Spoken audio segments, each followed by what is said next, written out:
అల్లు అర్జున్ కి నోటీసులు ఇచ్చారు పోలీసులు. రేపు ఉదయం 11 గంటలకు విచారణకు రావాలంటూ ఆదేశించారు. దానికి సంబంధించిన బిగ్ బ్రేకింగ్ న్యూస్ చూస్తున్నారు. సంధ్య థియేటర్ తొక్కిసలాట ఘటనలో నోటీసులు జారీ చేశారు పోలీసులు. చిక్కడపల్లి పిఎస్ లో రేపు బన్నీని విచారించబోతున్నారు పోలీసులు. బిగ్గెస్ట్ డెవలప్మెంట్ కింద చెప్పుకోవాలి, ఎందుకంటే ఇది ఒక సడన్ డెవలప్మెంట్ కింద చెప్పుకోవచ్చు. మరీ ముఖ్యంగా గత 2 రోజులుగా పరిణామాలు చాలా వేగంగా మారుతున్నాయి. మరి ముఖ్యంగా రేవంత్ రెడ్డి అసెంబ్లీలో మాట్లాడిన తర్వాత ఆ రోజు సాయంత్రం బన్నీ అల్లు అర్జున్ ప్రెస్ మీట్ పెట్టడం, ఆ తర్వాత నిన్న జరిగిన దాడి ఘటనకు సంబంధించి మనం చూసాం. ఆ తర్వాత దాడి ఘటనకు సంబంధించి అల్లు అర్జున్ ఇన్ఫాక్ట్ అల్లు అరవింద్ మాట్లాడిన సందర్భాన్ని చూసాం. ఆ తర్వాత రియాక్షన్స్ చూస్తూనే ఉన్నాం.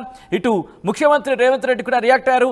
ఈ గ్యాప్ లోని దాదాపుగా అరౌండ్ ఈవినింగ్ 4 గంటల ప్రాంతంలో పోలీసులు కూడా ఇటు ప్రెస్ మీట్ లో ఈ అంశానికి సంబంధించి మాట్లాడిన పరిస్థితి. ఆ తర్వాత ఈరోజు కోమటిరెడ్డి వెంకటరెడ్డితో పాటు పుష్ప టీం వెళ్లి అమౌంట్ ఇచ్చిన సిచ్యువేషన్ మనం చూసాం. ఇటువంటి డెవలప్మెంట్స్ చాలా వేగంగా చోటు చేసుకుంటున్నాయి.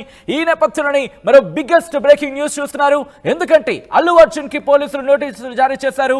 రేపు ఉదయం 11 గంటలకు విచారణకు రావాలంటూ కూడా వాళ్ళు ఆ నోటీసులో పేర్కొన్నారు.